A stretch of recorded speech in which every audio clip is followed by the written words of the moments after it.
Bonjour à tous ceux qui nous écoutent. Imaginez un instant. Un pilote aux commandes d'un chasseur furtif F-35, un appareil à plusieurs milliards de dollars, n'est-ce pas? Le summum de la technologie militaire moderne. Tout à fait. Exactement. L'appareil est conçu pour être, disons, littéralement invisible au radar. Le pilote pense dominer le ciel de manière absolue et soudain, eh bien, il est abattu par la défense antiaérienne d'un pays dont le sommet de l'État vient tout juste d'être éliminé. Oui, c'est un scénario qui semble tout droit sorti d'un roman d'anticipation. Et pourtant, c'est la réalité. C'est très exactement la réalité militaire de ces 2 dernières semaines. Bonjour et bienvenue dans notre grande analyse approfondie. Le ton aujourd'hui sera posé, factuel et bien sûr totalement objectif. Absolument. L'heure n'est pas à l'alarmisme, mais vraiment à la compréhension lucide de faits d'une très grande complexité. En effet, et avant de plonger dans le vif du sujet, je tiens à préciser que cette émission est sponsorisée par ProWave AI. Ce décryptage est généré par Stylo News, l'application d'actualité propulsée par l'intelligence artificielle. C'est un outil très puissant, oui.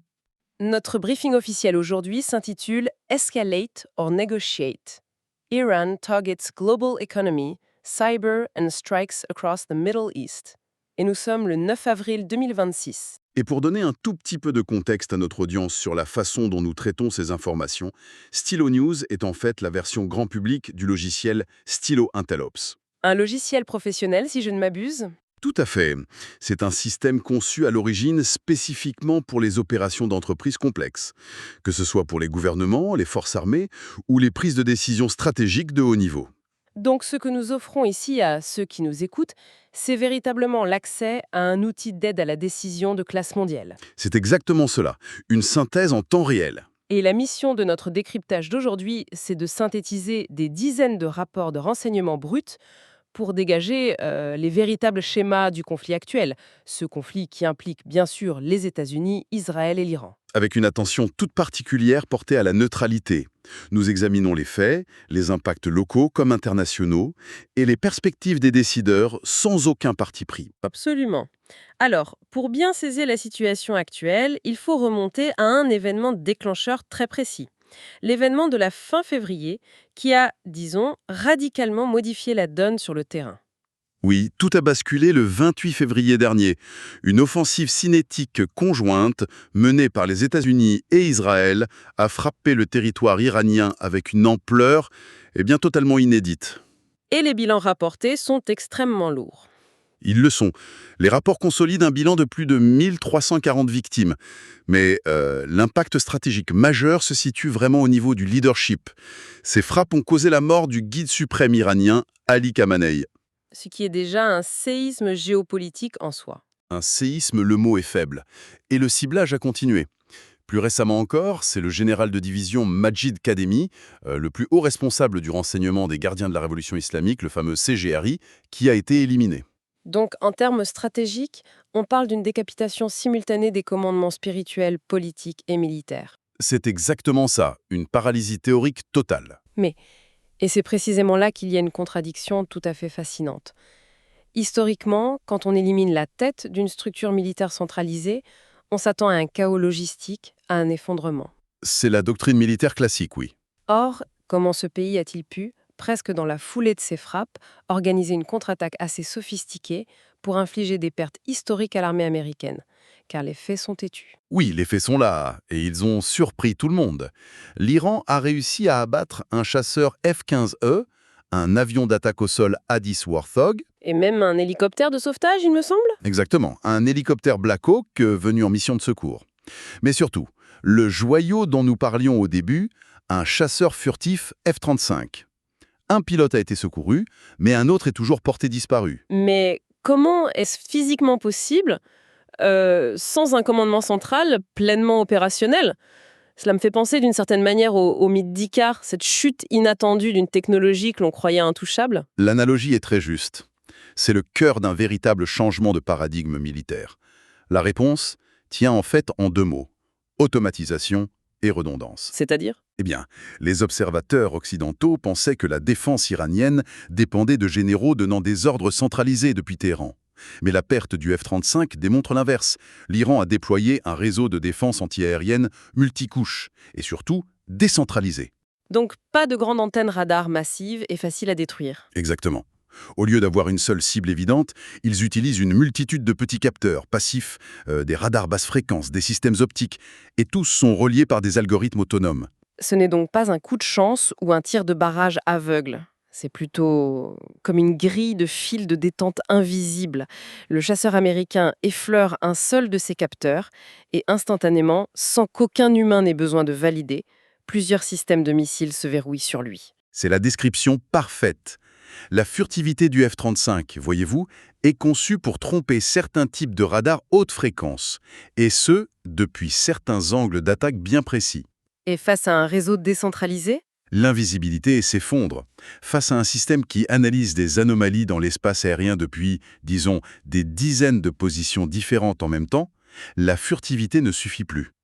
Et c'est un choc conceptuel monumental pour les planificateurs américains. surtout quand on sait que jusqu'ici, le gouvernement américain affirmait une supériorité absolue. Absolument. Des figures comme le président Donald Trump ou le secrétaire à la Défense Pete Hegseth affirmaient publiquement une domination aérienne totale. Cette certitude s'est évaporée. La vulnérabilité est redevenue une réalité. Et j'imagine que l'Iran utilise ses victoires tactiques sur le plan de la communication interne. Massivement. Cela sert à galvaniser le moral de la population face aux pertes subies. C'est fascinant, et ce qui est encore plus frappant, d'après les rapports, c'est que cette riposte iranienne ne s'est pas limitée à l'espace aérien physique. Non, en effet, ils ont ouvert un deuxième front. Voilà. Ils ont cherché à comprendre comment les Occidentaux arrivaient à cibler leurs dirigeants avec une telle précision. Et cela nous mène au front technologique et à la cyberguerre. Le CGRI a pris une décision sans précédent concernant des entreprises privées. C'est exact. Ils ont officiellement listé 18 grandes entreprises technologiques américaines comme étant des cibles militaires légitimes. Des entreprises technologiques, on parle de quelle société exactement? On parle des piliers de l'économie mondiale. Apple, Microsoft, Google, Tesla. Attendez, vraiment, Tesla et Apple ciblés comme des acteurs militaires, mais quel est le raisonnement avancé par l'Iran pour justifier cela? Le raisonnement est froidement logique de leur point de vue. L'Iran affirme que l'armée américaine ne pourrait pas procéder à des assassinats ciblés de cette précision sans l'intelligence artificielle et les infrastructures de stockage en nuage, le fameux cloud, qui sont fournis par ces entreprises privées. D'accord, je comprends la théorie, mais comment cela se matérialise-t-il sur le terrain? Je veux dire, comment un centre de données commercial, rempli de serveurs civils, devient-il soudainement l'arme du crime? Eh bien, prenons le mécanisme étape par étape. Un satellite militaire américain orbite au-dessus de Téhéran. Il prend, disons, des millions d'images haute résolution chaque jour. Des données massives, donc. Gigantesques. Et l'armée ne dispose pas d'assez d'analystes humains pour regarder chaque photo. Elle transfère donc ce flux de données vers des serveurs cloud commerciaux exploités par une entreprise civile. Par exemple, à Bahreïn. Et c'est là que l'intelligence artificielle entre en jeu. Tout à fait. Un algorithme d'IA commercial, parfois conçu au départ pour de la simple logistique civile, analyse ces images. En une fraction de seconde, cet algorithme identifie, par exemple, la routine de sécurité du général Kademi. Il calcule les coordonnées GPS. Et il renvoie l'information à l'armée qui n'a plus qu'à programmer son drone. Voilà, l'infrastructure est légalement civile, mais sur le plan opérationnel, elle agit comme le système nerveux de la machine de guerre. C'est glaçant, de redoutable efficacité. Et cela explique pourquoi l'Iran a revendiqué des frappes physiques contre des infrastructures commerciales. On a mentionné un centre de données Amazon à Bahreïn. Oui, et un centre de données Oracle à Dubaï, même si, il faut le préciser, les autorités de Dubaï ont formellement démenti cette dernière attaque. Probablement pour éviter un mouvement de panique sur leur marché financier, on peut l'imaginer. C'est hautement probable, oui. Mais la logique iranienne est claire. En frappant le serveur civil, on aveugle le drone militaire. C'est l'essence même de la guerre asymétrique contemporaine. Et cette offensive n'est pas que physique, elle est aussi numérique. Les attaques cybernétiques se sont multipliées. Oui, l'escalade cybernétique est féroce. Le groupe de hackers iraniens, connu sous le nom de Andala, a divulgué en ligne les identités complètes de 50 officiers supérieurs de l'unité 9900 des renseignements militaires israéliens. L'unité 9900, quel est son rôle exact? C'est précisément l'unité qui s'occupe de la cartographie par satellite et du renseignement visuel. Ce n'est donc pas une cible choisie au hasard. Une frappe chirurgicale numérique, en somme. Et ils ont aussi visé des responsables américains? Oui, l'email personnel du directeur du FBI, Kash Patel, a été ciblé. tout comme les réseaux internes d'entreprises de défense majeures. Je pense notamment à Lockheed Martin et Stryker. Mais tout cela soulève une question éthique et juridique vertigineuse, n'est-ce pas? Si un grand fournisseur de cloud vend de la puissance de calcul à une armée, est-ce que ces ingénieurs, ces serveurs deviennent des combattants au regard du droit international? C'est le grand flou juridique actuel. Historiquement, bombarder une usine qui fabrique des chars d'assaut était un acte de guerre légitime. Aujourd'hui, l'usine de chars, eh bien, c'est un algorithme.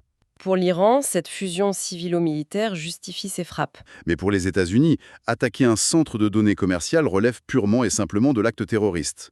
La ligne de front ne se situe plus sur une carte géographique, elle traverse les parcs informatiques mondiaux. Et en frappant ces parcs informatiques, l'Iran vise aussi un autre objectif, l'économie. Et cette logique d'étouffement s'applique également au point d'étranglement maritime. Absolument. L'économie est le véritable nerf de cette guerre. Le détroit d'Ormuz s'est transformé, selon les observateurs sur place, en une véritable galerie de tirs. Le détroit d'Ormuz, par où transite une part immense du pétrole mondial. C'est ça. Le CGRI y a annoncé un nouveau régime de sécurité. Ils interdisent de facto l'accès à tout navire américain ou israélien. Et ils ont joint le geste à la parole avec des attaques de drones sur des installations pétrochimiques dans tout le Golfe. Oui, au Koweït, à Abu Dhabi, à Bahreïn, ils démontrent leur capacité de nuisance. Le front sud, près du Yémen, semble tout aussi verrouillé. Oui, les forces Houthis y maintiennent une menace de très haut niveau sur le détroit de Bab el-Mandeb et la mer Rouge. Ils continuent de tirer des missiles vers le territoire israélien, notamment depuis des points d'observation clés comme l'île de Mayoun. L'impact économique doit être brutal pour les marchés. Il l'est. Le prix du baril de pétrole brut Brent a bondi de plus de 50% depuis le début de cette escalade. Les pays du Conseil de coopération du Golfe ont d'ailleurs dû lancer un appel à l'ONU pour tenter de sécuriser ces voies navigables. Et c'est un point de notre analyse qui est tout à fait paradoxal. Malgré les sanctions et les frappes, l'Iran s'enrichit grâce à cette crise. C'est la grande ironie de cette situation. L'Iran a réussi à doubler ses revenus liés aux exportations pétrolières. Mais comment un État sous embargo peut-il vendre du pétrole à cette échelle, avec l'armée américaine dans les parages? Eh bien, grâce à ce qu'on appelle la flotte fantôme. C'est une méthode très sophistiquée de logistique militarisée. La flotte fantôme. Comment cela fonctionne-t-il concrètement? Ce sont de vieux pétroliers qui naviguent clandestinement. L'équipage coupe les transpondeurs AIS, ces fameux signaux radars. Les navires voyagent sous de faux pavillons. Et ensuite, en plein milieu de l'océan, la nuit, deux immenses navires se rejoignent. Et ils transfèrent la cargaison en pleine mer bidule. Exactement. Ils transfèrent des millions de barils de pétrole brut via de grands tuyaux flexibles. Le pétrole change d'identité légale et part ensuite discrètement, en grande majorité, vers la Chine. C'est brillant d'un point de vue tactique. C'est l'équivalent d'un péage militarisé sur l'autoroute de l'économie mondiale. Ils font exploser le prix mondial de l'énergie et financent leur armée grâce à l'inflation qu'ils ont eux-mêmes créée. Tout en restant juste en dessous du seuil de la guerre conventionnelle totale. Et sur les réseaux sociaux, on observe une division très nette. D'un côté, une inquiétude profonde face à l'inflation, et de l'autre, des récits très triomphalistes dans les cercles pro-iraniens. Cette perturbation économique a d'ailleurs un effet domino sur le reste de la géopolitique mondiale, car les ressources militaires occidentales ne sont pas infinies. Non, elles ne le sont pas. Et les États-Unis doivent faire des choix difficiles. Ils doivent actuellement réorienter de toute urgence leur stock de missiles patriotes vers les États du Golfe pour défendre leurs alliés. Mais ce qui part vers le Golfe ne part pas ailleurs. Je pense notamment à l'Ukraine. C'est mathématique. Le président ukrainien Volodymyr Zelensky a d'ailleurs lancé un avertissement très clair. Ce redéploiement laisse le ciel ukrainien extrêmement vulnérable. J'imagine que la Russie observe cela de très près. Mieux que l'observer, elle y participe. La Russie partage actuellement des renseignements satellitaires avec l'Iran concernant plus de 50 cibles énergétiques civiles en Israël. C'est un échange de bons procédés. Tout à fait. Et en parallèle, des hackers russes, le groupe Berkut, ont profité de l'attention détournée des Américains pour paralyser les systèmes logistiques militaires ukrainiens. On parle des systèmes Dotchain et Krapiva, c'est cela? Exactement. Le système Krapiva, pour l'expliquer simplement, c'est le cœur de la réactivité de l'artillerie ukrainienne. En paralysant cette application, les Russes rendent l'artillerie ukrainienne aveugle et beaucoup plus lente. C'est véritablement un jeu de chaises musicales mortel à l'échelle mondiale. Le fait de défendre le ciel de Bahreïn impacte directement les lignes de front en Europe de l'Est. C'est la définition même d'un conflit mondial interconnecté. Mais il y a une exception diplomatique assez surprenante dans ce tableau. la Corée du Nord. Ah oui, la Corée du Nord qui fournit pourtant la technologie des missiles à l'Iran. Absolument. Mais diplomatiquement, Pyongyang prend actuellement ses distances avec Téhéran. Pour quelle raison? Pourquoi tourner le dos à un allié? Parce que la Corée du Nord souhaite préserver une ouverture diplomatique en vue d'un sommet sino-américain à venir. Ils ne veulent pas s'aliéner davantage Washington en ce moment précis. Les intérêts nationaux priment sur les alliances de circonstances. C'est fascinant. Et avec cette escalade, il y a inévitablement des fractures politiques internes très intenses, sans parler des débats sur le droit international. Oh, les pressions sont immenses sur tous les décideurs. Regardons les faits, toujours avec une stricte neutralité. Aux États-Unis, le président Trump a publié des messages très agressifs sur la plateforme Truth Social. Oui, il a menacé de détruire les infrastructures iraniennes et a déclaré qu'un, je cite, « changement de régime a déjà eu lieu grâce aux frappes de février ». Et sur le plan politique intérieur, il a même limogé l'ancienne procureure générale Pam Bondi. Mais de l'autre côté de l'échiquier politique américain, les critiques sont acerbes. Très acerbe. Des leaders démocrates comme les sénateurs Schumer, Murphy ou Kine qualifient cette rhétorique de dangereuse. Ils évoquent même des mesures constitutionnelles pour limiter les pouvoirs présidentiels de guerre. Pendant ce temps, le secrétaire d'État Marco Rubio défend fermement les frappes, arguant qu'elles sont indispensables pour empêcher un Iran doté de l'arme nucléaire. Et cette même divergence de récits s'observe sur la scène internationale.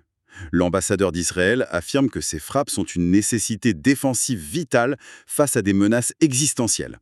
Et en face, l'Iran maintient que ces tirs de missiles et le blocage des détroits sont de pures mesures d'autodéfense légitimes après l'assassinat de ses dirigeants. C'est un dialogue de sourds. Face à cela, plus de 100 experts juridiques internationaux ont publié une lettre ouverte. Ils condamnent conjointement les États-Unis, Israël et l'Iran pour des violations présumées du droit international et de la charte de l'ONU. Des protestations citoyennes commencent aussi à s'organiser, me semble. Oui, par exemple au Royaume-Uni, près de la base de la Royal Air Force utilisée par les forces américaines. Et sur le plan diplomatique, des médiateurs tentent d'intervenir. Le Pakistan, l'Égypte et la Turquie essayent de négocier un cessez-le-feu de 45 jours. Mais posons-nous la question très concrètement face à des actes militaires justifiés par chaque camp comme étant de la stricte légitime défense. Le droit international a-t-il encore un pouvoir contraignant réel ou n'est-il devenu, disons, qu'un outil de communication? C'est la grande question de notre époque. Le droit international ne dispose pas d'une force de police capable d'arrêter un missile en vol. Cependant, son pouvoir réside dans les conséquences économiques et diplomatiques à long terme. Si une action est universellement jugée illégale, elle entraîne des sanctions, un gel des avoirs, un isolement commercial. Ce n'est donc pas qu'une façade de communication. C'est un élément de réflexion crucial. Alors, pour conclure notre analyse aujourd'hui, quels sont les événements futurs que notre audience devrait surveiller de près dans les prochains jours? Il y a 3 probabilités à court terme. Premièrement, le maintien de la pression sur le transport maritime par l'Iran et les Houthis. Deuxièmement, un risque très élevé de nouvelles attaques cybernétiques contre les infrastructures américaines dans le Golfe. Et enfin, il faudra scruter l'évolution critique des pourparlers de cessez-le-feu menés par les médiateurs internationaux. Le monde retient son souffle en attendant l'issue de ces négociations. Je voudrais laisser ceux qui nous écoutent avec une dernière pensée provocatrice pour l'avenir. Je vous en prie. Alors que nous entrons de plein pied dans une ère où l'intelligence artificielle civile est pleinement intégrée aux opérations militaires, la notion même de zone de combat s'est étendue pour inclure les centres de données qui hébergent notre vie quotidienne. Oui, nos emails, nos comptes bancaires. Exactement. Jusqu'où s'étend désormais la lignée de front? C'est une question qui mérite une longue réflexion de la part de chacun d'entre nous. Une excellente réflexion pour clôturer ce décryptage. Avant de nous quitter, je rappelle que ce briefing exclusif a été rendu possible par Stylo News. C'est une application mobile et de bureau que vous pouvez télécharger pour personnaliser vos propres notes d'intelligence à la demande. Un outil qui puise dans des centaines de sources d'informations traditionnelles et sur le réseau X. Tout à fait. Nous invitons ceux qui souhaitent rester à la pointe de l'information stratégique à s'abonner sur www.stylonews.com. L'information est la clé de la décision. Eh bien, l'équipe tout entière vous remercie chaleureusement pour votre écoute attentive aujourd'hui. L'actualité est dense, mais nous serons toujours là pour l'analyser avec calme et méthode. N'hésitez pas à nous suggérer des sujets pour de futures analyses approfondies et pensez à suivre Stylo News sur vos réseaux sociaux préférés. À très bientôt pour une nouvelle plongée au cœur de l'actualité mondiale.